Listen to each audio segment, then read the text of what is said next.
Iori da Castafiore, c'est le titre d'un album inédit de Tintin, l'adaptation du très célèbre bijou de la Castafiore en langue monégasque. C'est donc du jamais vu, une première.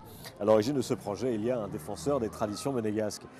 Iori da Castafiore est maintenant disponible dans une série très limitée. Crescinda Tomel.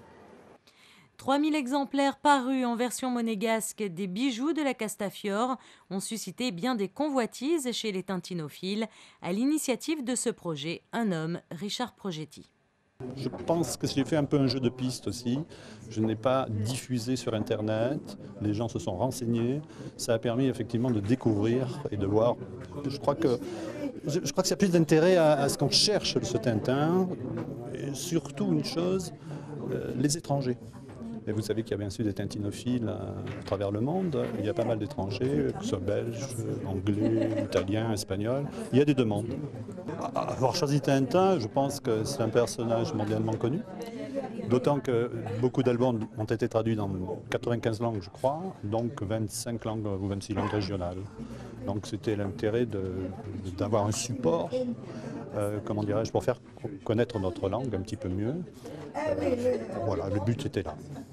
Objectif réussi puisque cet ouvrage touche les collectionneurs mais aussi les écoliers monégasques, ce qui ravit la principauté, l'album étant truffé de références à l'histoire de Monaco et à la vie quotidienne sur le rocher.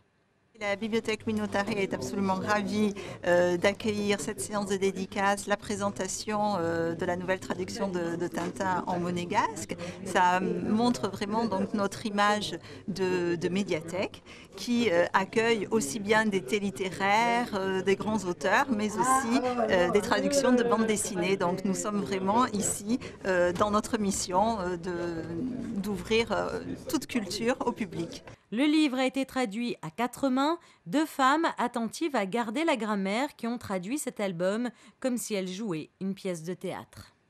Quand on traduit Tintin, c'est une aventure, comme les aventures de Tintin. Alors on avait un peu quelques problèmes parce qu'évidemment, Hergé a un langage, disons, d'un certain niveau. Et nous aussi, simplement, on ne peut pas garder toujours ce niveau qui serait trop pompeux, puisque c'est une langue identitaire. Donc, dans une langue identitaire, il faut reconnaître l'identité. Et donc, employer les mots d'ici.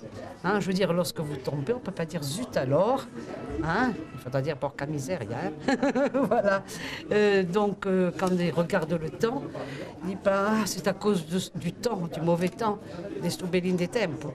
Hein, donc, il faut absolument dire des mots. Quelqu'un parle, on dit non, mais c'est baboule ou pichon.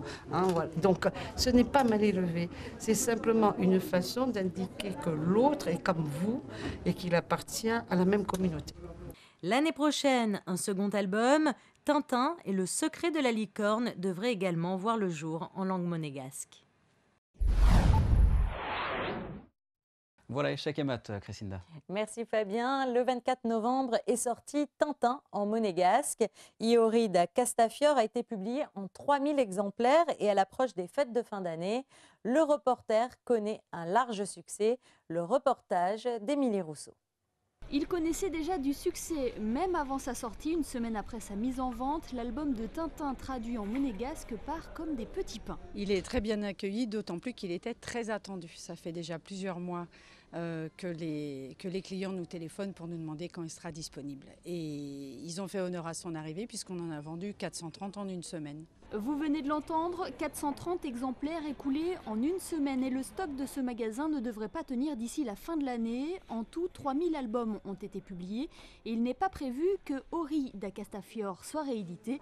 La découverte de la langue, mais aussi la rareté de l'ouvrage contribuent à son succès. Quand j'ai donc eu Casterman au tout début, ils ne savaient pas ou ils savaient qu'il y avait du monégasque.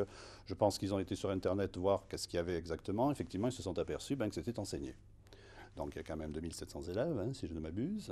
Et bon, là, ils ont dit, effectivement, donc il faut qu'on sorte cet album. Ça serait très intéressant pour la suite de tous les albums que nous avons sortis régionaux.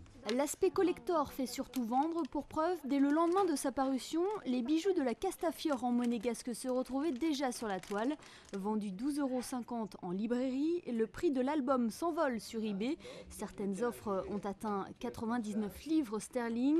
Sur le site de vente aux enchères britanniques, britannique, soit 9 fois son prix d'origine.